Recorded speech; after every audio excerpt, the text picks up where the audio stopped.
Hello నమస్తే, నేను Ashok. Welcome to reality check. నిన్న జగన్మోహన్ రెడ్డి పిఎస్సి మీటింగ్ ని సమావేశం అవుతూ వచ్చారు. నిన్న పిఎస్సి మీటింగ్ సంబంధించి కొన్ని కీలక నిర్ణయాలు కూడా తీసుకుంటూ వచ్చారు. ఈ మీటింగ్ లో వైసీపీకి సంబంధించి ఒక యాప్ ను కూడా లాంచ్ చేస్తూ వచ్చారు. పార్టీకి సంబంధించి ఎవరైతే బాధితులు నష్టపోతూ ఉన్నారో, కూటమికి సంబంధించి లేదంటే కూటమి ప్రభుత్వం పెడుతున్నటువంటి ఇబ్బందులకు సంబంధించి వైసీపీ కార్యకర్తలు ఎవరు ఇబ్బందులు పడుతున్నా వాళ్ళందరికి సంబంధించి ఆ డీటెయిల్స్ అన్నింటినీ కూడా యాప్ లో మెన్షన్ చేయండి. ఆ తర్వాత మనం అధికారంలోకి వచ్చిన తర్వాత ఎవరైతే మిమ్మల్ని ఇబ్బంది పెట్టారో వాళ్ళందరినీ చట్టపరంగా న్యాయపరంగా చర్యలు తీసుకుంటా అంటూ కూడా జగన్మోహన్ రెడ్డి గారు చెప్తున్నారు. దాంతోపాటు వైసీపీ నేతలకు సంబంధించిన అక్రమ అరెస్టులు పెట్టడం పైన లేదంటే లిక్కర్ కేసుకు సంబంధించిన వ్యవహారాల మీద కూడా జగన్మోహన్ రెడ్డి స్పందిస్తూ వచ్చారు. దాంతోపాటు ప్రభుత్వానికి సంబంధించిన వ్యవహారాలు ఏవైతే ఉన్నాయో కూటమికి సంబంధించి వచ్చినటువంటి ఈ 14-15 నెలల్లోనే పూర్తిగా వ్యతిరేకత వస్తున్నటువంటి అంశాలన్నింటినీ కూడా మీరు జనాల్లోకి తీసుకెళ్ళండి, జనాల్లో మాట్లాడి పార్టీకి సంబంధించిన యాక్టివిటీస్ మీద కూడా ఫుల్గా ఫోకస్ చేయటంటూ కూడా నేతలకి దిశానిర్దేశం చేస్తూ వచ్చారు. ఏపీ రాజకీయాలపైన అలాగే దేశ రాజకీయాలపైన ఈరోజు ఇంటర్వ్యూలో మాట్లాడడం. ఇంటర్వ్యూలో నాతో పాటు పార్టిసిపేట్ చేస్తున్నారు మాజీ ఎమ్మెల్సీ వైసీపీ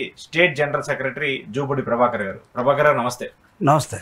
నమస్కారం సార్. ఏంటి సార్, నిన్న జగన్మోహన్ రెడ్డి గారు ఒక మీటింగ్ పెడుతూ వచ్చారు. మీకు పార్టీకి సంబంధించిన కొన్ని కార్యక్రమాలు కావచ్చు, మెయిన్ గా వైసీపీ నేతలే కావచ్చు, వైసీపీ కార్యకర్తలు కావచ్చు అరెస్టులు చేస్తున్నారని చెప్పేసి మీరు కూడా ఉన్నారు ఆ మీటింగ్ లో. ఏంటి దాని సారాంశం అసలు? ఏం లేదు, మామూలుగా ప్రతి 2 నెలలకు ఒకసారి లేకపోతే 45 రోజులకు ఒకసారి జరిగే పిఎస్సి మీటింగు, దాని షెడ్యూల్ ప్రకారం నిన్న కాల్ ఫర్ చేయడం జరిగింది. దానిలో of course as a general secretary I'm also one of the important invitee for that. So దానిలో ఉన్నాను కాబట్టి కొన్ని అంశాలు ఆయన చాలా స్పష్టంగా దేశ రాష్ట్ర రాజకీయాల గురించి జగన్మోహన్ రెడ్డి గారు చెప్పడం జరిగింది. దానిలో మీరు చెప్పినట్టుగా ఒక హైలైట్ పాయింట్ ఏమైందంటే, తెలుగుదేశం చేస్తున్నటువంటి అనేకమైనటువంటి దుర్మార్గాల్ని రిజిస్టర్ చేయటం కోసం సో ఒక యాప్ని తీసుకురావటం వైఎస్ఆర్ కాంగ్రెస్ పార్టీ తరఫున. ఆ యాప్లో ఒక 2-3 క్వశ్చన్స్ అడగటం, ఆ క్వశ్చన్స్కి సమాధానాలు మనం రాయటం, దాన్ని డిజిటల్ లైబ్రరీలో ఉంచటం. రేపు ఎవరెవరైతే వైఎస్ఆర్ కాంగ్రెస్ పార్టీ నాయకుల మీద అభిమానుల మీద అనవసరమైనటువంటి ఇబ్బందులు పెట్టాలని ప్రయత్నించారో వాళ్ళందరినీ కూడా మనం ఒకసారి గుర్తుపెట్టుకోవాల్సిన అవసరం ఉందని కార్యకర్తలు కోరుతున్న నేపథ్యంలో ఒక డిజిటల్ లైబ్రరీని ఆయన తయారు చేసి పెట్టుకొని అవసరమైతే ఎప్పుడైనా ఎక్కడైనా ఏమైనా ఉంటే అబ్బాయి పలానప్పుడు నువ్వు ఈ విధంగా ఎందుకు చేసేవని అడగడానికి ఒక ఆధారంగా దాన్ని మనం చూడవచ్చు. అంతేగాని దాన్ని ఏదో ఒక భయంకరమైనటువంటి సన్నివేశంగా క్రియేట్ చేసి రేపు వైఎస్ఆర్ కాంగ్రెస్ పార్టీ వస్తే ఫస్ట్ ఈడే అంత ఇది కాదు. కానీ అంటే ఇది మోటివేషన్ ఫర్ ది కార్యకర్త వాళ్ళని ఎవరైనా ఫీల్డ్లో ఇబ్బంది పెడితే. అంటే ఈరోజు వైఎస్ఆర్ కాంగ్రెస్ పార్టీ ఫీల్డ్లో చాలా ఇబ్బంది పెడతా ఉన్నారు. అధికారం తెలుగుదేశం పార్టీకి కొత్త కాకపోవచ్చు, వైఎస్ఆర్ కాంగ్రెస్ పార్టీకి కొత్త కాకపోవచ్చు, కానీ రెండో అధికారంలో ఉన్నప్పుడు ఆఫ్కోర్స్ వాళ్ళు సీనియర్ రాజకీయ పార్టీ కాబట్టి కొంతకాలం, వైఎస్ఆర్ కాంగ్రెస్ పార్టీ కొత్త పార్టీ కాబట్టి కొంతకాలం. బట్ పొలిటికల్ పార్టీగా ఒకసారి అధికారంలోకి వస్తే ఆ రివెంజ్ అనేది అపోజిషన్ మీద, మిగతా రాజకీయ పార్టీ మీద, అది అసలు డెమోక్రటిక్ సిస్టానికి మంచిది కాదు. After all we are into federal సిస్టంలో ఒక పార్టీ గెలుస్తూ ఒక పార్టీ ఓడిపోతుంది. ఇట్ డజంట్ మీన్ దట్ ఓడిపోయిన పార్టీని టోటల్గా నిర్మూలించాలి, అసలు ఆ పార్టీ ఉండటానికి వీల్లేదు, దాని ఎగ్జిస్టెన్సే ఉండకూడదు అని అనుకునే దృక్పథం ఏదైతే ఉందో ఆ దృక్పథం ప్రజాస్వామ్య వ్యవస్థలో ఉండటానికి అసలు వీలు లేదు. కాబట్టి ఆ వాయిస్ని ఖచ్చితంగా అరెస్ట్ చేయాల్సిన అవసరం ఉంది. అలాంటివి ఆ వాయిస్ ఇచ్చే రాజకీయ పార్టీ, ఆ పార్టీ లక్షణం ఏంటో కూడా మనం చూడాలి. ఫెడరల్ క్యారెక్టర్స్ తోటి ఉండి, ఫెడరల్ క్యారెక్టర్స్ తోటి భూస్వామ్య లక్షణాలు కలిగి ఉండి, అసలు నేను చెప్పిందే వినాలి, మిగతా వాడు ఎవడు ఉండటానికి వీల్లేదు అనే దుర్మార్గమైన ఆలోచన ఇది ప్రజాస్వామ్య వ్యవస్థలో ఉండకూడదు. కాబట్టి వైఎస్ఆర్ కాంగ్రెస్ పార్టీ నిర్మూలించడం కోసం మేము రెడ్ బుక్ అని కొంతమంది, లేకపోతే కేసులు పెట్టిన కొంతమంది, ఇప్పుడు చంద్రబాబు నాయుడు గారు కానీ వాళ్ళ మంత్రులు కానీ హైకమాండ్ వాళ్ళు ఉన్నట్టు వాళ్ళు ఏం చెప్తున్నారంటే, అబ్బాయి మాకు అసలు పెద్ద కోపమే లేదు కాబట్టి మా కార్యకర్తలు మమ్మల్ని వదలట్లేదు, వాళ్ళ పలానా వాడిని అరెస్ట్ చేస్తావా లేదా అంటే యాజ్ ఇఫ్ అంటే ప్రజలందరూ కూడా అడుగుతున్నట్టుగా ప్రజల నుంచి ఒక పెద్ద డిమాండ్ వచ్చేసి ఇదేదో ఒక ఎకనామిక్ పాలసీ లాగా, ఈ దేశానికి బాగు చేసే పాలసీ లాగా దీన్ని తీసుకొచ్చి సోషల్ రిఫార్మ్ లాగా తీసుకొచ్చి ఒక పాలసీ లాగా ఇది ప్రజలు అడుగుతున్నారు కాబట్టి మేము చేస్తున్నాం అనే మీరు ఒక యాంగిల్ ఏదైతే ఇస్తున్నారో అసలు అది కాదు. ముందు వెళ్ళిన రికార్డ్ చేయండి ఫస్ట్ ఆఫ్ ఆల్. నిజంగా ఆ దృక్పథంలో తెలుగుదేశం పార్టీ కూటమి పనిచేస్తూ ఉంటే యూ రికార్డ్ ఇట్. ఆ రికార్డు చూసిన తర్వాత మన డిజిటల్ లైబ్రరీలో పెట్టుకుందాం, అవసరమైనప్పుడు మనం దీన్ని కూడా మాట్లాడదాం అనేది ఒక ఆలోచన. It doesn't mean that Telugu Desam party చేసినట్టుగా మేము కూడా మొత్తం మీకు వ్యతిరేకంగా మేము చేస్తాం రేపు అధికారంలోకి వచ్చిన తర్వాత అని కాదు. జగన్మోహన్ రెడ్డి గారు ఖచ్చితంగా కార్యకర్తలని ఎంకరేజ్ చేసే క్రమంలో ఆయన అధికారంలో ఉన్నప్పుడు జగన్మోహన్ రెడ్డి గారితో ఆ దృక్పథం అయి ఉంటే తెలుగుదేశం పార్టీకి ఓట్లు వేసిన వాళ్ళని లేకపోతే పవన్ కళ్యాణ్ గారి అభిమానుల్ని వాళ్ళకి ఎవరికి మనకి వెల్ఫేర్ యాక్టివిటీస్ పోకుండా చేయండి అని ఒక మాట ఎప్పుడైనా ఉండేవాడు. నో, ఓటేసినా ఏగిపోయినా పేదరికం సంకేతాలు ఉన్నట్లయితే అందరికీ ఇవ్వాలి. వెల్ఫేర్ అనేది డెవలప్మెంట్ అది it has to reach to everybody. దాన్ని మీరు ఒక నమూనాగా తీసుకోండి అన్నాడు, కానీ ఓన్లీ వైఎస్ఆర్ కాంగ్రెస్ పార్టీ అభిమానుల్ని మాత్రమే తీసుకోండి అని చెప్పలేదు. But whereas in Telugu Desam party now BJP వాళ్ళు కామ్గా ఉన్నారు, జనసేన వాళ్ళు కామ్గా ఉన్నారు, Telugu Desam party in that line. అది ఆ పైప్ లైన్ పెట్టుకొని కూర్చున్నారు వాళ్ళు. ఆ పైప్ లైన్లో వచ్చే వాటర్ మొత్తం ఓన్లీ తెలుగుదేశానికి వెళ్ళాలట. మిగతా వాడు ఎవడు కానీ గుక్కడు నీళ్ళు తాగడానికి అవకాశం లేదు, లేకపోతే కాస్త శ్వాస పీల్చుకోవడానికి అవకాశం లేదు. దీని మీద వాళ్ళ ఆధిపత్యం ఉందని చెప్తున్నారు. అంటే ప్రభుత్వం అనేది ఆధిపత్యం కోసం వచ్చింది. ఈ ప్రభుత్వం ద్వారా మేము మాకున్న కక్షలు కార్పణ్యాలు మొత్తం కూడా తీర్చేసుకుంటాం అన్న ఆలోచన విధానం ఏదైతే ఉందో అది డెమోక్రటిక్ ఫండమెంటల్స్కి వ్యతిరేకం. నాకు తెలిసి 40 years ఇండస్ట్రీ అని చెప్పుకునే పెద్దలు చంద్రబాబు నాయుడు గారు కానీ, లేకపోతే ఆ రాజకీయ పార్టీలో అసలు ఇది కార్యకర్తలతో ఉన్నటువంటి ఒక పెద్ద రాజకీయ పార్టీ, దీన్ని ఎవరు ఓడించలేరు అని చెప్పడానికి ప్రయత్నం చేసి కొంతమంది కానీ, ఎన్టీ రామారావు లాంటి వాడినే కార్యకర్తల అనుభవంతో ఆయన్ని తీసి పక్కన వేశారు. చంద్రబాబు నాయుడు గారు కార్యకర్తలకి అంత ట్రైనింగ్ ఇచ్చున్నాడు. అంటే ఇంత దుర్మార్గమైన ట్రైనింగ్ ఉంటే ఎన్టీ రామారావుని కూడా వీళ్ళు తీసేసేవాడు కాదేమో. So your training must be towards the democratic process. Ambedkar ఇచ్చినటువంటి భారత రాజ్యాంగ స్వరూపాన్ని సరిగా అర్థం చేసుకోలేనటువంటి ఒక రాజకీయ పార్టీ ఉండొచ్చు కొంతకాలం పవర్లో, but it doesn't mean that అర్థం చేసుకోలేని గొప్ప వాళ్ళు అనుకుంటే పొరపాటు. సరే సరే, చంద్రబాబు నాయుడు గారు సింగపూర్ వెళ్ళారు. సింగపూర్ వెళ్ళి అక్కడ కంపెనీలతో భేటీ అవుతూ ఆంధ్రప్రదేశ్ సంబంధించి కొన్ని పెట్టుబడులు పెట్టాలి, మళ్ళీ మీరు గతంలో మనం ఏమైతే ఆంధ్రప్రదేశ్ రాష్ట్రానికి సంబంధించి ఒప్పందాలు చేసుకున్నామో మళ్ళీ అమరావతి రాజధానికి సంబంధించి మీ భాగస్వామ్యం కావాలని చెప్పేసి అక్కడ వెళ్ళి కోరుతున్నారు. సింగపూర్ మంత్రుల మీద అప్పుడు అమరావతికి సంబంధించిన వాళ్ళ మీద అరెస్టులు చేసి వాళ్ళని జైల్లో ఉన్నారు. మళ్ళీ సింగపూర్ వెళ్ళి సింగపూర్ లాంటి రాష్ట్రాన్ని లేదంటే సింగపూర్ లాంటి సిటీని నేను మళ్ళీ అమరావతిలో కడతానంటే ఆ ఇండికేషన్స్ని ఎలా చూడాలి? సార్, ప్రపంచంలో సింగపూర్ నైసర్గిక స్వరూపాన్ని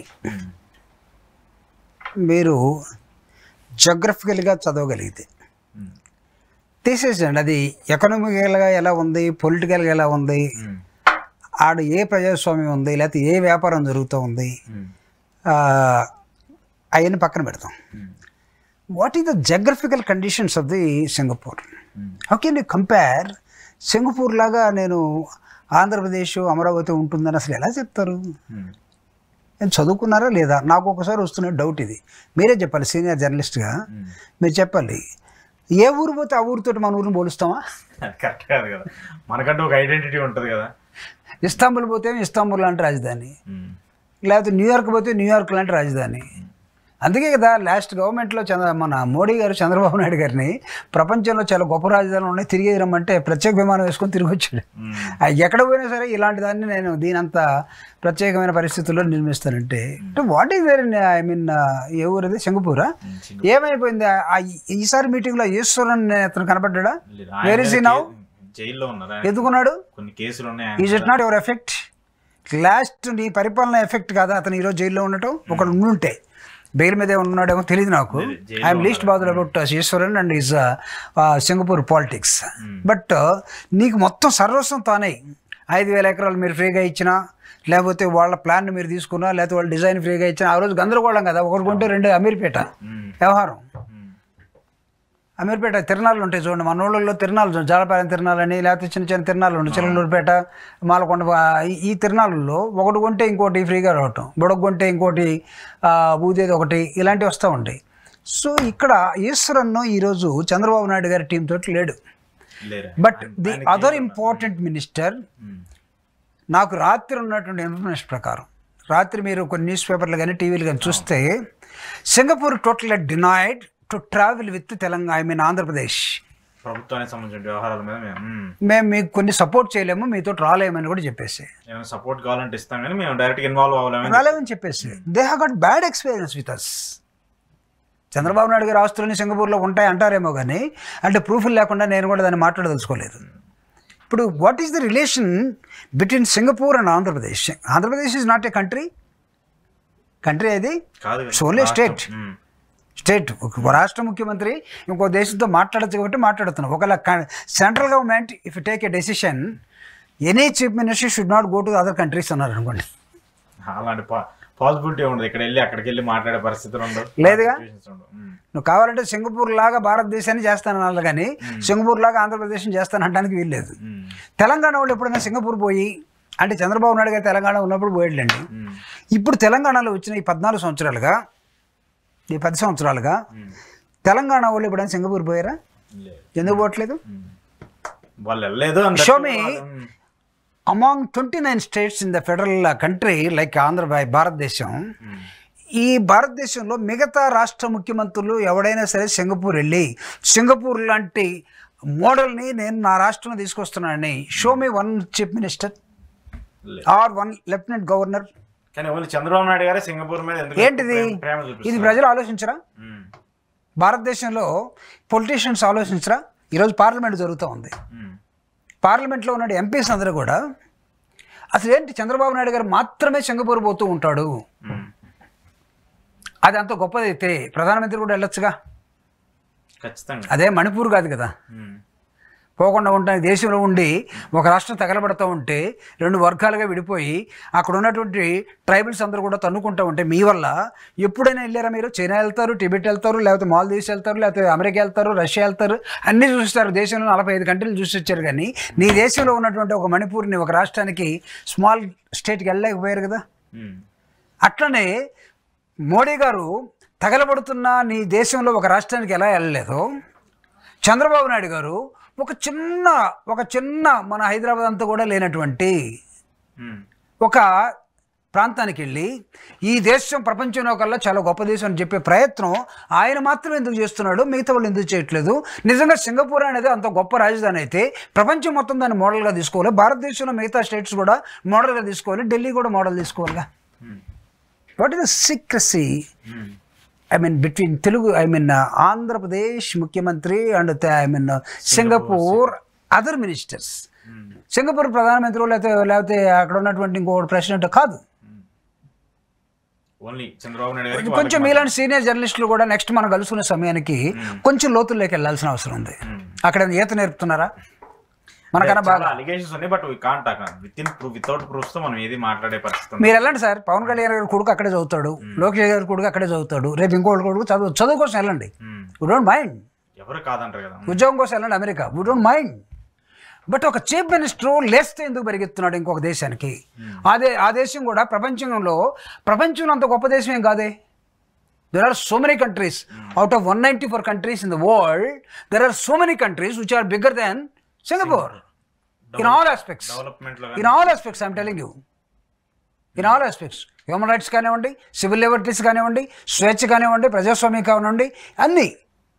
టూరిజం స్పాట్ అనుకుంటే అవి కూడా బ్రహ్మాండంగా మనోళ్ళు పోతుంటారు కదా. ఎక్కడ పోతుంటారు టూరిజానికి? థాయిలాండ్, బ్యాంకాక్, కపాడియా, ఏ పోతూ ఉంటారు. అవి కూడా ఉండొచ్చు. బట్ నీకు నచ్చినటువంటి యాంగిల్ ఆంధ్రప్రదేశ్కి ఏం తేవాలనుకుంటున్నారు సింగపూర్ నుంచి? పోని తెచ్చి చూపించారా? తన పీరియడ్లో 14-40 సంవత్సరాల ఆ ఇండస్ట్రీలో ఎప్పుడైనా తెచ్చి చూపించారా? లేకపోతే నీ భారతదేశం స్వతంత్రం వచ్చినప్పుడు మనం August 15th జెండా ఎగరేస్తాం, ఇది భారతదేశంతో పాటు రాష్ట్రాల్లో. నీ సపరేట్గా ఆంధ్రప్రదేశ్ విడిపోయిన తర్వాత నువ్వు ఎప్పుడైనా నీ జెండా ఎగరేయడం కోసం నీకు ఇంకొక ఎవరినైనా పిలిపించుకున్నావా? సింగపూర్ వాళ్ళని ఎప్పుడైనా పిలిపించావా? Not for the designs, not for the Narayana garu CRDAలో ఏర్పాటు చేసి పూల్ చేసినట్టు భూముల కోసం కాదు, లేకపోతే అరటి తోటలు పెంచడం కోసం కాదు, లేకపోతే బిల్డింగ్లు కట్టడం కోసం కాదు. Other than in the political field or economical field, and how your country is more bigger or greater than any state or any country in the world. దాని ప్రత్యేకతని దయచేసి నేను అడుగుతాను. ఎందుకంటే the other day which I got news from the English channels, Singapore, some of the ministers, they don't want to do any more friendship with Chandrababu Naidu or a divided state Andhra Pradesh. We are not going to extend any support. నువ్వు ఎలా other Singapore చేస్తావు? వాళ్ళు నీకు చెప్పేస్తున్నారు ఇప్పుడు. Because of you our Eswaran is in the jail. Eswaran Tamil Nadu కావచ్చు, శ్రీలంక కూడా కావచ్చు, లేకపోతే మన తెలుగు కావచ్చు, లేకపోతే అట్లా పోయి ఉండొచ్చు. నేను అన్ని నేర్చుకొని ఉండొచ్చు. మీ ఇద్దరికి లైక్ మైండెడ్ అయి ఉండొచ్చు, కలిసి ఉండొచ్చు. అనేకమైనటువంటి వ్యాపారాలు ఉన్నారు, లేకపోతే ఇంకో దానిలో ఉన్నారో మాకు తెలియదు. But I never read about Ishwaran. He's a great politician or a great democratic principles he has got, or for a great change he's made an instrumental. అలాంటి నేను ఎక్కడ చదవరా? Then what type of person you are? ఎవరితో మీరు friendship చేశారు? మీతో friendship చేసిన వ్యక్తి జైల్లో ఎందుకున్నాడు? మీరు సెకండ్ విజిట్లోకి వెళ్ళేసరికి ఇప్పుడున్న మంత్రి మిమ్మల్ని 4 రోజులు స్టడీ చేసిన తర్వాత enough is enough, we are not going to travel with you here అని చెప్పినట్టు వార్త వచ్చింది. Whether it is correct or not, I don't know. But I have to believe. But some important newspapers or TV channels, they have been carried out this news, whether it is a positive news or negative news, which I don't know. If they have a global aspect in their minds. Singapore is a more global. Dubai కన్నా ఇంకా చాలా అద్భుతంగా ఆలోచిస్తుంది Dubai king కన్నా అని అంటే, ఆ king నీ దేశాన్ని, నీ రాష్ట్రాన్ని ఎందుకు రానన్నాడు? మీరు ఇలా మాట్లాడితే ఆంధ్రప్రదేశ్ రాష్ట్ర అభివృద్ధిని అడ్డుకున్నట్టే ప్రభాకర్ గారు. ఎందుకంటే చంద్రబాబు నాయుడు గారు ఇన్ని దేశాలు వెళ్తున్నారు, ఆ వయసులో కూడా కష్టపడుతున్నారు, దేశానికి సంబంధించి రాష్ట్రానికి సంబంధించి కంపెనీ తీసుకొచ్చి ఇక్కడ యువతకందరూ ఉద్యోగాలు ఇస్తున్నారు అన్నప్పుడు మీరు కానీ మీ పార్టీ వాళ్ళు కానీ ఎందుకు ఇలా వ్యతిరేకంగా మాట్లాడుతున్నారని చెప్పి టీడీపీ వాళ్ళు మాట్లాడుతున్నారు, క్వశ్చన్ చేస్తున్నారు. సార్, అసలు ఆంధ్రప్రదేశ్ ఎదగాలంటే, ఆంధ్రప్రదేశ్ అభివృద్ధి చెందాలంటే చంద్రబాబు నాయుడు గారు దానికోసం ప్రణాళికలు నిర్మించుకుని చాలా స్పీడ్గా వెళ్తుంటే మేము వైఎస్ఆర్ కాంగ్రెస్ పార్టీ దాన్ని ఆహ్వానిస్తామండి. అరే మీరు 5,000 ఎకరాలు వాళ్ళకి ఫ్రీగా ఇచ్చేస్తాము, after all for a design. నీకు కంప్యూటర్స్ మొత్తాన్ని కూడా ఈరోజు ప్రపంచవ్యాప్తంగా ఏలుతుంది ఎవడంటే మన రాష్ట్రం నుంచి పోయిన పిచ్చాయని చెప్తాం కదా, లేకపోతే ఇంకొకళ్ళని చెప్తాం కదా. ప్రపంచవ్యాప్తంగా తెలుగుడే ఉన్నాడు, నారాయణ స్కూల్లో చదువుకొని ఇంగ్లీష్ మీడియం నేర్చుకున్న వాడే ఈరోజు ప్రపంచవ్యాప్తంగా సీఈఓగా ఉన్నాడని చెప్తున్నావు కదా. నీ రాష్ట్రంలో ఎందుకు చెప్పట్లేదు? డిజైనింగ్ చాలా మంది చేస్తారు. వాళ్ళు after all what you are expecting from Singapore? Only design. నువ్వు వాళ్ళ పెట్టుబడులు రావాలంటే నువ్వేం చేస్తున్నావు? 5,000 ఎకరాలు వాళ్ళు ఫ్రీగా ఇస్తున్నావు చెప్తున్నావు for design, helping for the design. నీకు డిజైన్ చేయడం కోసం నీకు ఏపీ పీపులే అద్భుతమైన పీపుల్ అనుకున్నప్పుడు వెరీ సింగపూర్ పిలువు. నీకు తెలిసిన సుందర పిచ్చాయ పిలువు, చాలాసార్లు చెప్తుంటావు కదా. ఇంకో వాళ్ళు ఎవరు? నాదేండ్లా పిలువు వాళ్ళని పిలిచి నీకు హెల్ప్ తీసుకొని ఫ్రీగా ఇచ్చిపోతారు పాపం వాళ్ళు. ఖచ్చితంగా ఒక రాష్ట్రానికి సంబంధించి ఒక నమూనా కావాలన్న ఇచ్చేసిపోతారు. వాడుకున్నటువంటి గూగుల్ ఛాలెంజెస్ కానీ, ఈరోజు వాళ్ళు చేస్తున్న డెవలప్మెంట్స్ కానీ, నువ్వు క్లౌడ్ టెక్నాలజీ లేకపోతే క్వాంటమ్ వ్యాలీ లేకపోతే ఇవన్నీ తీసుకొస్తున్నావు కదా. కానీ ఇప్పుడు ఏ టెక్నాలజీ నువ్వేం ధ్యానం లేదు.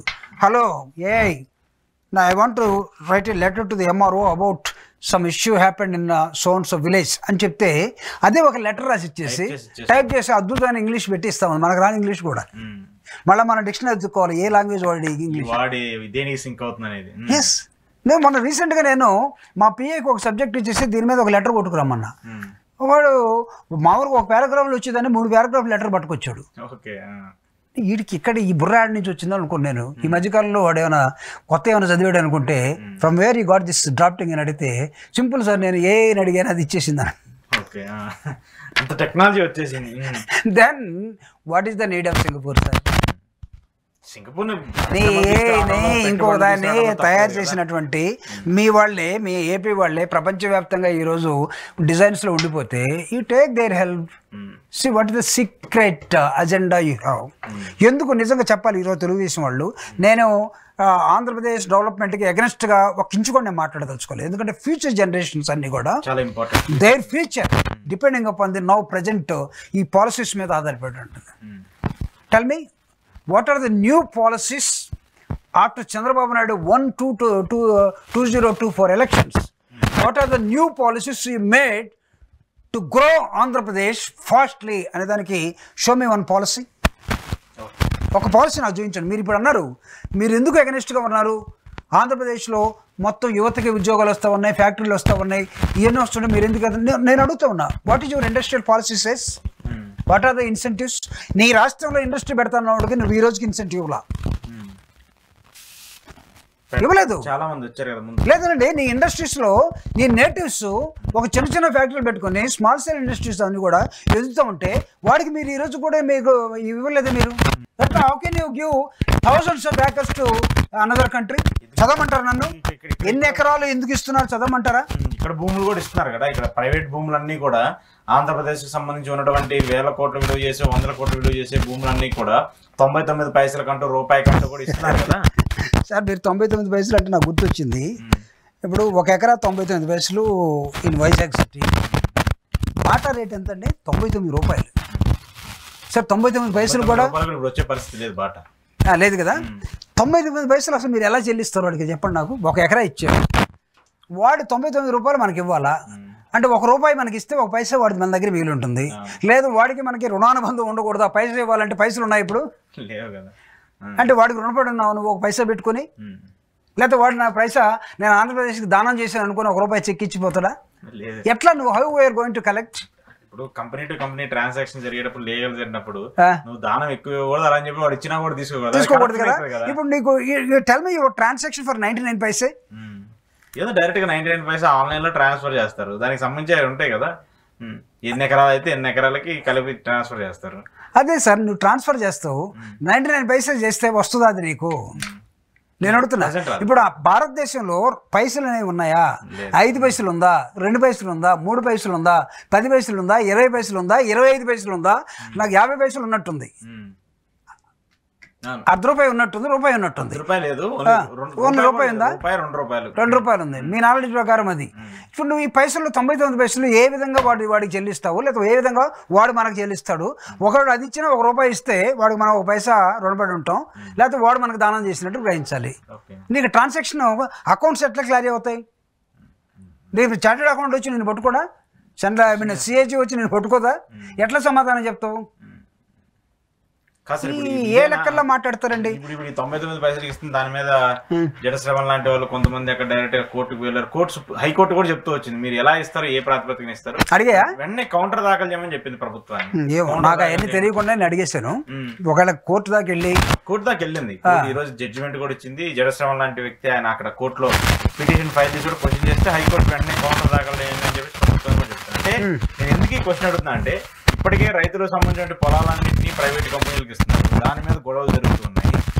రాష్ట్రానికి సంబంధించో లేదంటే ప్రాంతాలకు సంబంధించి పెద్ద పెద్ద సిటీలుగా ఉన్నటువంటి విజయవాడ, వైజాగ్, తిరుపతి లాంటి ప్లేసుల్లో నడిబొట్టులో ఉన్నటువంటి 100 కోట్లు విలువ చేసేటువంటి భూములన్నింటినీ కూడా రూపాయనో 10 రూపాయలనో ₹1,00,000 అని చెప్పేసి ఇలాంటి ప్రైవేట్ కంపెనీలకు ఇస్తుంటే ప్రభుత్వం ఆస్తి రోజు రోజుకి తగ్గిపోతూ ఉంటుంది కదా. మామూలుగానే ఇప్పుడు అన్ని రాష్ట్రాల అప్పుల్లో దివాలా తీసేయని చెప్పేసి మనం మాట్లాడుకుంటే ఉన్న ఆస్తులను కూడా అమ్ముకుంటా పోతే రాబోయే రోజుల్లో అప్పులు ఇవ్వడం వస్తే ప్రజలకి ఆస్తులు ఇచ్చే పరిస్థితులు ఉంటాయా? ఉండే అవకాశం లేదు. ఎందుకంటే పాపం జగన్మోహన్ రెడ్డి గారు ఉన్నప్పుడు ఆయన ప్రపంచం అంతా తిరిగి ఏ దేశానికి లేకపోతే ఆయన నచ్చిన దేశానికి ఎక్కడ కూడా ఈ విధంగా దారాదత్తం చేయలే. కావాలనుకుంటే భారతదేశంలో ఉన్న మిగతా చోట్ల వాళ్ళ దగ్గర నుంచి అప్పు తీసుకొచ్చారు కొంత వెల్ఫేర్ యాక్టివిటీస్ కోసమని. ఆయన 5 సంవత్సరాలు ఎంత తీసుకొచ్చాడు, ఈయన 1 సంవత్సరంలో 1,75,000 కోట్ల రూపాయలు తీసుకొచ్చి లేపేసి 1 సంవత్సరంలోనే. ఇంకా 4 సంవత్సరాలు ఏం చేయాలి? ఇప్పటికే 3 లక్షల కోట్లు నువ్వు అప్పులో చేసేసావు. జగన్మోహన్ రెడ్డి 12 లక్షల కోట్లు అప్పు చేశాడు అన్నావు, తర్వాత చూస్తే 10 లక్షలు అన్నావు, ఆఖరికి లెక్కలు చూస్తే 4 లక్షల కోట్లు అన్నారు. ఇప్పుడు మీరు 3 లక్షల కోట్లు అయిపోయింది 1 సంవత్సరమే, 14 నెలలే. మిగతా సార్ ఏం చేయదలుచుకున్నారు అంటే మీరు ఎలక్షన్లో మమ్మల్ని తిట్టడానికి, మమ్మల్ని ఇబ్బంది పెట్టడానికి మీ డైలాగ్ ఉపయోగపడింది. Now what you are doing? And also practice is greater then a turn of theory. నువ్వు ఈరోజు నిజంగా సిద్ధాంతకర్తవైతే, నిజంగా ఈ దేశ అభివృద్ధిలో నీ భాగస్వామ్యం ఉండాలని కోరుకుంటే ఈ రాష్ట్రాన్ని నువ్వు ఏ విధంగా తెగనమ్ముతా ఉన్నావు? ఆ మాస్కింగ్ ఎండ్ అయిపోయి కూటమి ఆంధ్రప్రదేశ్లో గెలిచినటువంటి 3 పార్టీలు అడుగుతున్నాను నేను. చెప్పండి మీ సిద్ధాంతమా? లేస్తే 1 నేషన్ 1 ఎలక్షన్, 1 ఓటు 1 నేషన్ ఇవన్నీ చెప్పే తెలుగు బీజేపీ ఎందుకంటే మాట్లాడటం లేదు? లేకపోతే నా రాష్ట్రంలో ఒక్కడికి అన్యాయం జరిగినా నేనున్నాను ప్రశ్నించాలని అనుకునే ఆ పార్టీ అధ్యక్షుడు ఎందుకు మాట్లాడటం లేదు? మాట్లాడాలి కదా సార్. ఇప్పుడు మనం ఎలక్షన్లు ఏదైతే మాట్లాడామో, నేను గెలిచిన తర్వాత నువ్వు అప్పుడు ఏదైతే మాట్లాడావో ఈ నెరవేర్చడం కోసమే కదా. వాటన్నిటిని ఎందుకు గాలికి వదిలేస్తారు ఇప్పుడు? So $1 million question. అందుకే జగన్మోహన్ రెడ్డి గారు call Chandrababu Naidu manifesto back. ఆయన అప్పుడు ఏం చెప్పాడో దాన్ని ఒకసారి రీకాల్ చేయమని చెప్పాడు. ఈరోజు ఒక ప్రజా ఉద్యమం ఆంధ్రప్రదేశ్లో జిల్లా నుంచి మండలం, మండలం నుంచి గ్రామ స్థాయి వరకు గ్రామంలో కూడా రచ్చబండ అనే కార్యక్రమం తోటి మొత్తం చంద్రబాబు నాయుడు గారి మేనిఫెస్టోని ఏమిస్తానన్నాడు, దేన్ని చూసి మనం మోసపోయాం సార్. మీరు ఒక తండ్రి తన ఇద్దరు కూతుర్లు ఉంటే ఇద్దరు కూతురికి ఆశపడి ఈ బ్రహ్మాండంగా స్థిరపడ్డాడు ఈ కుర్రోడని పెళ్లికి ఇస్తారు. తర్వాత చూస్తే స్థిరపడకపోగా న్యూసెన్స్గా తయారయ్యారు. అప్పుడు ఈ తల్లిదండ్రులు ఏమనుకుంటారు? ఖచ్చితంగా ఫీల్ అవుతారు కదా, బాధపడతారు కదా. ఈరోజు ఆంధ్రప్రదేశ్ ప్రజలు బాధపడతా ఉన్నారు. అందుకు అడుగుతున్నారు, నువ్వు ఎలక్షన్లు ఏం చెప్పావు, మాకు ఏం కావాలని. వైఎస్ఆర్ కాంగ్రెస్ పార్టీ ప్రజల దగ్గరికి వెళ్ళింది, ప్రజలు అడుగుతూ ఉంటే మీరు దీనికి సమాధానం చెప్పకుండా సింగపూర్ ఒక బ్యాచ్, అదొక నెల, ఇంకొక మాల్దీవులు ఒక నెల, ఈ విధంగా వెళ్ళిపోయి ప్రధాని మోడీ కానీ నీకు అక్కడ ఆ రాష్ట్రాన్ని చూడకుండా వెళ్ళిపోయినట్టు. ఏ రాష్ట్రం ఇందాక మనం మాట్లాడుకుంది? మణిపూర్. నువ్వు ఈ రాష్ట్రంలో కనబడకుండా వెళ్ళిపోతూ ఉంటే ఎవరు చూడాలి? ఇప్పటికే 14 నెలలు 15 నెలలు అయిపోయింది.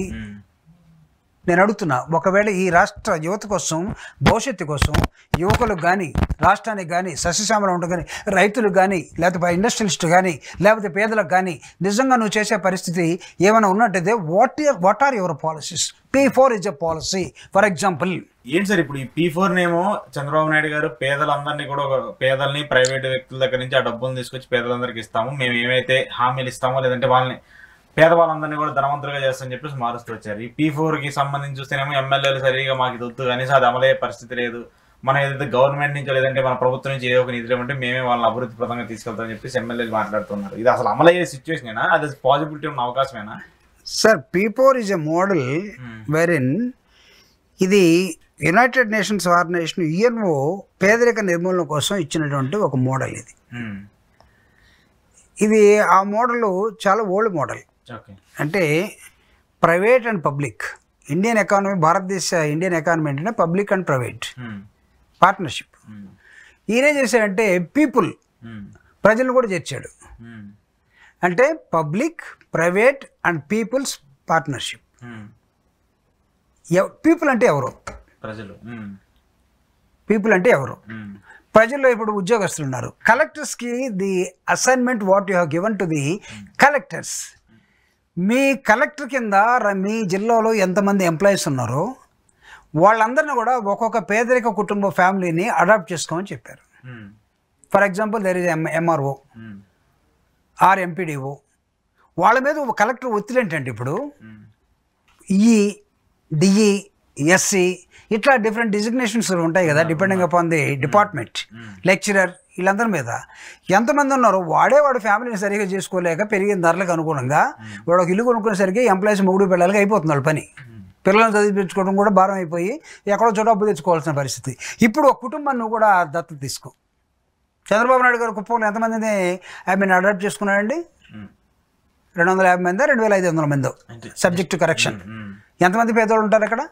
ఒక రాష్ట్ర ముఖ్యమంత్రి నీ రాష్ట్రంలో పేదరికాన్ని మొత్తాన్ని నీకు 4 సార్లు ముఖ్యమంత్రి పదవి వస్తే రాష్ట్రం ద్వారా దీన్ని ఎరాడికేట్ చేయడం చేతగాక రాష్ట్ర ముఖ్యమంత్రిగా ఉండి ఈరోజు నీ సొంత నియోజకవర్గంలో నేను ఒక 2500 మందిని మాత్రమే సబ్జెక్ట్ టు కరెక్షన్, 250 కావచ్చు 2500 కావచ్చు, నాకు ఎక్కడో చదివిన గుర్తు, మాత్రమే నేను వీళ్ళని చేయగలను కుటుంబాలు అని అన్నాడు. రిమైనింగ్ పీపుల్ ఎవరు చేయాలి? Is it not your responsibility? నువ్వు ఎంప్లాయీకి ఏ విధంగా ఈరోజు అంటగడుతున్నావు? ఎంప్లాయీస్ ఆల్సో ఏ కూలోడ్ అండి. మనం ప్రైవేట్గా ఉంటే వాళ్ళు పబ్లిక్, గవర్నమెంట్కి సంబంధించి అంతే. వాళ్ళు ఏదో కాంపిటేటివ్ ఎగ్జామ్ వేసుకొని వచ్చారు కాబట్టి you are calling them as an employee. వాడికి నువ్వేం చెప్తున్నావు అంటే పేదరిక కుటుంబం, వాళ్ళకి వాళ్ళ ఊళ్ళో వాళ్ళ అమ్మ ఉంది, వాళ్ళ అమ్మ నాన్నని ఊళ్ళో పడేసి వీడు కొత్త వెళ్ళని తీసుకొని టౌన్కి వచ్చి విహరిస్తున్నటువంటి వ్యక్తిత్వం. వాడి బాధ్యతను వాడు సరిగా నిర్వర్తించట్లా. నువ్వు ఇచ్చే ఇంకో కుటుంబాన్ని రేపు వీడు సాగుతాడా? లెక్క పెట్టుకుని మీరు కలెక్టర్ కింద ఇంతమంది ఉన్నారు, 1000 మంది ఎంప్లాయీస్ ఉన్నారు, 1000 మంది ఇంటూ 200 లేకపోతే ఇంటూ 2 2000 మా జిల్లాలో ఈ కుటుంబాలని మా ఎంప్లాయీస్ తీసుకున్నారు. ఎంప్లాయీ రేపు ట్రాన్స్ఫర్ అయ్యి ఇంకో జిల్లాకి వెళ్తే లేకపోతే ఇంకో స్టేట్కి వెళ్తే ఇంకో పక్కకి వెళ్తే వాడి రెస్పాన్సిబిలిటీ ఏంటి? ఇప్పుడు దాకా ఈ P4 మోడల్ నువ్వు అడాప్ట్ చేసుకుంటావు. P4 మోడల్ నీకు నీ పేదరికాన్ని నువ్వు అసలు ఎంత కాలంలో తీసేస్తున్నావు అనేది చెప్పే మెజర్మెంట్ ఇన్స్ట్రుమెంటేషన్ నీ దగ్గర ఏమైనా ఉందా? లేదు కదా. పేదరిక నిర్మూలన కరెక్టే, హౌ లాంగ్? కానీ ప్రభుత్వానికి సంబంధించిన ఉద్యోగులు దీనికి సంబంధించి ఎందుకు ఇన్వాల్వ్మెంట్ అవ్వాలనేది ఒక చర్చ జరుగుతుంది. ఇంకోటి మెయిన్ ఇష్యూ కూడా ప్రభుత్వ ఉద్యోగులు ఇప్పుడు ప్రభుత్వానికి వ్యతిరేకంగా మాట్లాడుతున్నారు. మొన్నటిదాకా బేసిక్గా జగన్మోహన్ రెడ్డి ఓడిపోవడానికో లేదంటే మిగతా కారణాలకు దానికి 100 కారణాలు ఉండొచ్చు. ఉద్యోగులు సరిగా పట్టించుకోలేదని చెప్పేసి వాళ్ళకి ఇవ్వాల్సిన పెన్షన్స్ ఇవన్నీ ఉండొచ్చు. ఈ ఏడాదిలోనే ఇంత పెద్ద వ్యతిరేకత రావడం ఏంటి ప్రభుత్వానికి సంబంధించి? దట్టు కూడా చంద్రబాబు నాయుడు గారు ఇంకా ఎక్కువ ప్రెజర్స్ పెడుతున్నారు మమ్మల్ని. సచివాలయ ఉద్యోగులు అయితే వాళ్ళ బాధ వర్ణాతీతం, వాళ్ళు చాలా దారుణంగా మాట్లాడుతున్నారు. Sir, the role of employ in the society మనం చూస్తే employ is always a self centric man. అతనంత పెద్ద స్వార్థపరుడు ఇంకొకడు ఉండడు. ఎందుకంటే అంబేద్కర్ ఒక లెక్క చెప్తాడు. ఒక ఎంప్లాయ్ ప్రభుత్వం ద్వారా ఉద్యోగం, ప్రైవేట్ ద్వారా ఉద్యోగం వచ్చినటువంటి ఒక ఎంప్లాయ్ ఒకవేళ ఒక నెలలో మొదటి రోజే శాలరీ తీసుకునే ఒక ఎంప్లాయ్ పోయిన నెలకంతా నీకు శాలరీ తీసుకుని 1వ తేదీ శాలరీస్ వస్తాయి గతంలో, అంతే కదా? ఎంప్లాయీస్ అంటే 1st తారీఖు నాడు గద్దరపాట్లో ఉన్నట్టుగా మొత్తం 1st నాడు శాలరీ వస్తే కోడికూర, ఒక వారం తర్వాత కోడికూర పోయి ఇంకో కూర వస్తుంది, ఆకుకూర వస్తుంది. ఇంకొక 3వ వారం వచ్చేసరికి ఆకుకూర పోయి పప్పుచారు వస్తుంది. 4వ వారం వచ్చేసరికి పచ్చడి వస్తుంది. Employee is A self centric man. వాడు తనకు వచ్చే శాలరీని పర్ఫెక్ట్గా ప్లాన్ చేయగలుగుతాడు. కాబట్టి ప్లాన్ చేసుకోమని చెప్తాడు doctor Babasaheb Ambedkar. Employee is A richest person అంటాడు. రిచెస్ట్ పర్సన్ ఎందుకంటాడంటే ఆయన నెలకి జీతం వచ్చేవాడు సపోజ్ 1 లక్ష రూపాయలు జీతం వస్తుంది. ఆ 1 లక్ష రూపాయలకి రూమ్ రెంట్, ఇంటి రెంట్ ఎంత, పేపర్ ఖర్చు ఎంత, పిల్లల ఫీజు ఎంత, లేకపోతే వాడు కారు ఖర్చు ఎంత, ప్రతిదీ బడ్జెట్ వేసుకొని ఆ బడ్జెట్లో ఖర్చు పెట్టుకొని ఇదిగో ఒక 1000 రూపాయలు మిగిలింది, ఇది సేవింగ్స్లోకి వెళ్తుంది. అన్ని పోను, సేవింగ్స్లో బాగుపోయినా పర్లేదు, అప్పుల్లో పోకుండా ఉంటే చాలు. He has got an opportunity to plan for himself to grow. That is why employee is also a rich person అని అంటాడు ఆయన. ఎందుకంటే ప్లానింగ్ చేసుకునే అవకాశం నీవు ఒక్కడికే వచ్చింది కాబట్టి. మిగతా వాళ్ళు ఎవరు కూడా నెలకి శాలరీలు వచ్చి పడేవాళ్ళు కాదు. కాబట్టి ఏ రోజుకు ఆ రోజు పాపం వాళ్ళు ఆకలి నింపుకొని వెళ్ళిపోవాల్సిన బ్యాచ్ ఇదేస్తున్నాం. కాబట్టి thereby employee is a rich person where he can do planning for himself. Okay, ఇక్కడ నువ్వు ఎంప్లాయీస్కి బాధ్యతనిచ్చావు. నేను చెప్తున్నా, ఎంప్లాయీ తన కుటుంబం అవసరమైతే తన భార్య పిల్లల కోసం అమ్మని, నాన్నని, అక్కని, చెల్లెల్ని అందరిని కూడా వదిలేసి వీడు ఉండిపోతాడు. ఇక్కడ ప్రదేశానికి వచ్చి వాళ్ళు బతకాల్సిన పరిస్థితి. వాడి ప్రేమ చచ్చిపోతుందంటే ఉండొచ్చు, కానీ దాన్ని లోపల దాచేసుకుని ఉండిపోతాడు. కాబట్టి మా అబ్బాయి మమ్మల్ని చూడటం లేదయ్యా, మీరు విలేజ్కి వెళ్ళండి, పెన్షన్ తీసుకునే ముసలి వాళ్ళందరూ కూడా ఫస్ట్ కంప్లైంట్, మా అబ్బాయి మమ్మల్ని పట్టించుకోవట్లేదు. ఎందుకు పట్టించుకోవట్లేదు? వాడికి బాధ్యత లేదా అంటే ఉంటుంది, కానీ వాడికే సరిగ్గా సరిపోవట్లేదు అని అనుకోవాలి. తల్లిదండ్రులు ఆ విధంగా తృప్తి పడతారు, నన్ను పట్టించుకోకపోయినా పర్లేదయ్యా, వాడు బాగుంటే చాలు.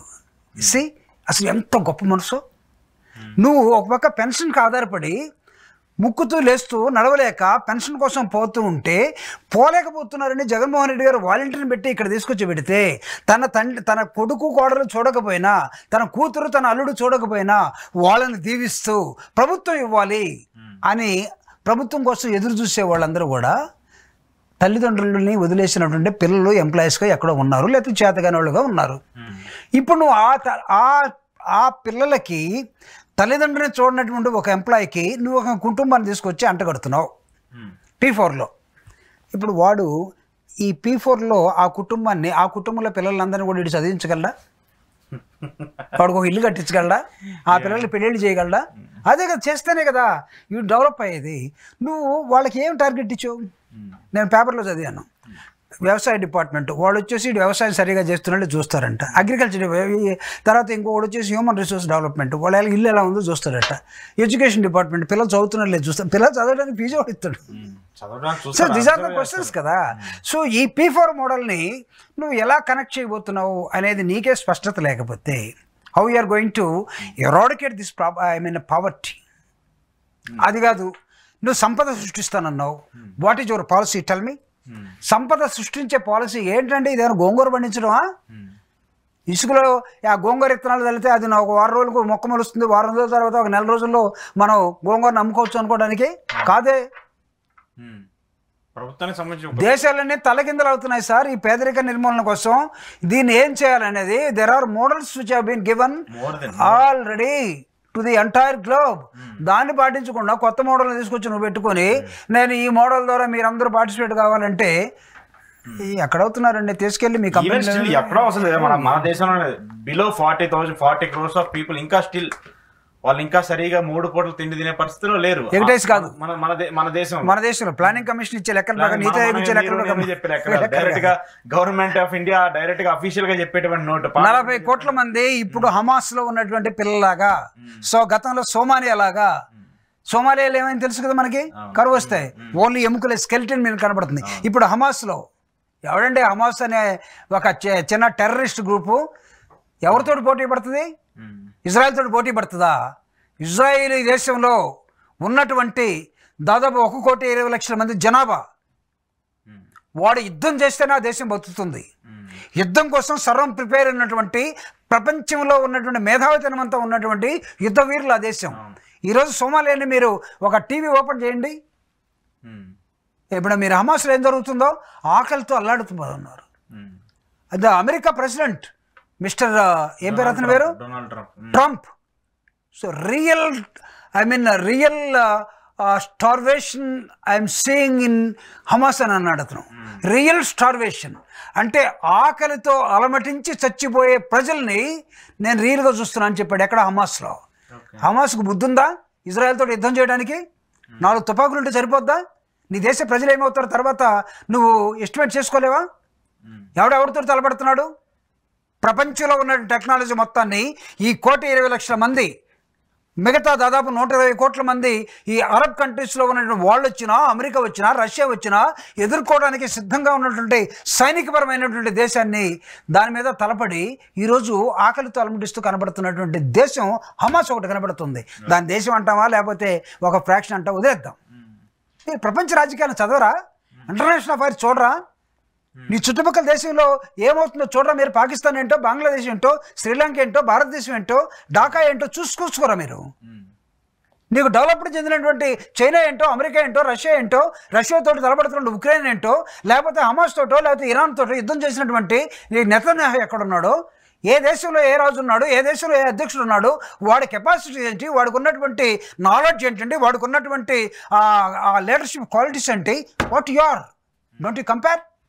నేను అడుగుతున్నాను సార్, ఎలా చేస్తారండి? నీ పిల్లని ఇంకోటికి ఇవ్వాలంటే 100 మందిని అడుక్కుంటావు. వాడు మంచోడైనా, తాగుపోతాడా, తిరిగిపోతాడా, పేరెంట్స్ బాగున్నారా, బాగా చదువుకున్నాడా, ఉద్యోగం చేస్తాడా, ఇవన్నీ చూసుకోను కదా నువ్వు ఇచ్చేది. నువ్వు P4 మోడల్ని తీసుకొచ్చేటప్పుడు ఎవడెవడిని కనెక్ట్ చేస్తున్నావు? టెల్ మీ, నేను అడుగుతున్నా సార్, నేను ఒక దళితుడిగా ఈరోజు అడుగుతున్నాను. యూ ఎక్స్ప్లెయిన్ ఈ P4 పాలసీ. నేను వస్తాను ఈరోజు తెలుగుదేశం ఎన్డీఏ కూటమి ప్రభుత్వానికి నేను ఒక ఛాలెంజ్ ఇస్తున్నా. ఎక్కడి నుంచి తీసుకున్నా ఈ P4 పాలసీని? అనంతపూర్లో ఉన్నటువంటి ఒక రూరల్ డెవలప్మెంట్ ఆర్గనైజేషన్ ఇప్పటివరకు దాన్ని సేవ్ చేయలేకపోయారు. అనంతపూర్లో ఉన్నటువంటి ఎక్కడో ప్రపంచ దేశాల నుంచి వచ్చినటువంటి ఒక వ్యక్తి పెట్టినట్టు ఒక సంస్థ తీసుకున్నటువంటి P4 model to eradicate poverty, దాన్ని ఈరోజు తీసుకొని ఇది నేను కనిపెట్టానని చెప్తున్నారు మీరు. Tell me what are your inventions? No tell me what are inventions? Entire your 40 years industry. లేస్తే నేను దీన్ని కట్టాను, దేన్నది హైటెక్ సిటీ, దాన్ని కట్టాను, దాని పక్క భూములన్నీ ఎవరికి ఇచ్చాను చూడండి ఇప్పుడు ఎలా డెవలప్ అయింది. ఎవరికి ఇస్తే ఎవరో డెవలప్ అయింది. ఎవడో పేదవాడు ఉన్నాడు అక్కడ. పెద్దవాళ్ళు ఎందుకుంటా డెవలప్మెంట్ దగ్గర ఎవరికి ఇచ్చావు? అయితే పెత్తందారులో లేదంటే డబ్బున్న వాళ్ళు ఉంటారు, కానీ ఎడారుల్లో చూస్తే పేదవాళ్ళు, ఇసుక ఉండే ప్రాంతాల్లో చూస్తే డొక్కల్ని కాలిపోయినటువంటి వాళ్ళు, ఈ సొసైటీని ప్రాపర్గా అడ్రస్ చేయలేనటువంటి వాళ్ళు ఏలటానికి వచ్చి నాశనం చేసినటువంటి కంట్రీలో ఉండి మాట్లాడడానికి సిగ్గుపడుతున్నాం సార్, సిగ్గుపడుతున్నాం. ఈ P4 విధానం మీద చాలా చాలా సీరియస్గా ఉన్నారు ఉద్యోగులు. అయితే దాంతో పాటు కూడా వాళ్ళు మీరు ఎంప్లాయీస్ తిరుగుబాటు జగన్మోహన్ రెడ్డి గారికి 5 సంవత్సరాల తర్వాత వస్తే, లేదా 4 సంవత్సరాలు వస్తే ఇప్పుడు తెలుగుదేశం పార్టీకి కూటమికి వచ్చిందని మీరు అన్నారు. నేను ఎందుకు వచ్చిందో చెప్పనా? చెప్పండి. అతనికి దక్కంది ఎవరికైనా దక్కితే ఎంప్లాయీ ఊరుకోడు. But he used to always compare with Telangana government, always compare with the Genco. No, state government లోనే పంచాయతీరాజ్ డిపార్ట్మెంట్ వాడు ఒక డిఈకి నా శాలరీ 1,20,000 ఉంది, ఒక డిఈకి ఎలక్ట్రిసిటీ బోర్డులో 2,50,000 ఉంది, ఎందుకు తేడా ఉంది? ఇద్దరు కూడా ఉస్మానియా నుంచి వచ్చిన వాళ్ళే, ఇద్దరు జేఎన్టీ నుంచి వచ్చిన వాళ్ళే, ఏంట్రా కారణం అని వాళ్ళు ఎత్తుకుంటూ ఉంటారు. ఆర్టీసీ ఎంప్లాయీస్ నీకున్న ఆర్ఎన్బి బోర్డుతో కంపేర్ చేస్తూ ఉంటాడు. నేను పొరపాటున ఆర్టీసీలో ఏఈగా చేరాను, నాతో ఆర్ఎన్బిలో చేరిన ఏఈ చూడు వాడు ఎస్సీ దాకా వెళ్ళాడు అనుకుంటా ఉంటాడు. వీడు ఇంకా కార్పొరేషన్లో పడి వస్తానే ఉంటాడు. The corporation system is very different, and Genco system is different, policies are different, public sector salaries are different, and insurance salaries are different, and railway, central government salaries are different. You are different. Employee దాని చుట్టూ తిరుగుతాం, నా DA ఎంత వచ్చింది, పోనీ స్టేట్లో నా DA ఎంత వచ్చింది, జెన్కో వాడికి ఎంత వచ్చింది, పోనీ రైల్వేస్లో నా ఫ్రెండ్ ఉన్నాడు వాడికి ఎంత వచ్చింది, ఏసీ ఆఫీస్లో నా ఫ్రెండ్ ఉన్నాడు వాడికి ఎంత వచ్చింది, సెక్రటరియట్లో వాడు వీళ్ళతో కంపేర్ చేసుకుంటూ ఉంటాడు. సో అన్నిత్యం కంపారిటివ్ స్టేట్మెంట్ తీసుకునేటువంటి ఒక స్టేట్ గవర్నమెంట్ ఎంప్లాయీకి నువ్వు తీసుకొచ్చి సెంట్రల్ గవర్నమెంట్ నీ P4 లేదు, ఒక నీ P4 ప్రపంచవ్యాప్తంగా ఓకే అయితే దయచేసి చంద్రబాబు నాయుడు గారు నీ P4ని తీసుకెళ్ళి మోడీకి ఇవ్వండి. ఆయన అసలు యాక్సెప్ట్ చేసే పరిస్థితిలో ఉంటారు. ఎందుకంటే ఇప్పటికీ ఆయన కూటమి కదా, కూటమి అంటే రాష్ట్రం వరకే. రాష్ట్రం ఇప్పుడు ఎక్కడా కూడా అందుకోసమే కదా బీజేపీ వచ్చి వాళ్ళ మేనిఫెస్టోని కూడా పట్టుకోలేదు. BJP MLA P4 scheme launch చేసినప్పుడు బీజేపీ వాళ్ళు ఏమైనా వచ్చారా? లేరు కదా. జనసేనకి పవన్ కళ్యాణ్ గారు, చంద్రబాబు నాయుడు గారు వాళ్ళిద్దరే కదా ఉన్నది. బీజేపీ నాట్ యాక్సెప్ట్ చేసే పరిస్థితి అయితే లేదా కదా, కనిపించట్లేదు కదా బీజేపీకి. లేదు, they are not taking all this scrap programmes. Scrap కాదు, స్క్రాప్. Okay okay okay. ఈ స్క్రాప్ ప్రోగ్రామ్స్ వాళ్ళు ఎవరు తీసుకోరు. నాకు తెలిసి చంద్రబాబు నాయుడు గారు నిజంగా P4 is going to help to this country or state అని అనుకుంటే, నేను my humble request to the honourable CM of Andhra Pradesh, please try to promote this P4 model even in the NDA government in central level. Okay. So ఇక్కడ success అయిన తర్వాత అక్కడ కూడా at least చేయాలని చెప్పేసి చూద్దాం. దానికి సంబంధించి ఏం చేస్తారు చంద్రబాబు నాయుడు గారు. Thank you sir, thank you very much. ఇది జూపూడి ప్రభాకర్ గారితో ఈరోజు స్పెషల్ రియాలిటీ చెక్ చూస్తున్నానండి. ఈ హ్యాపీ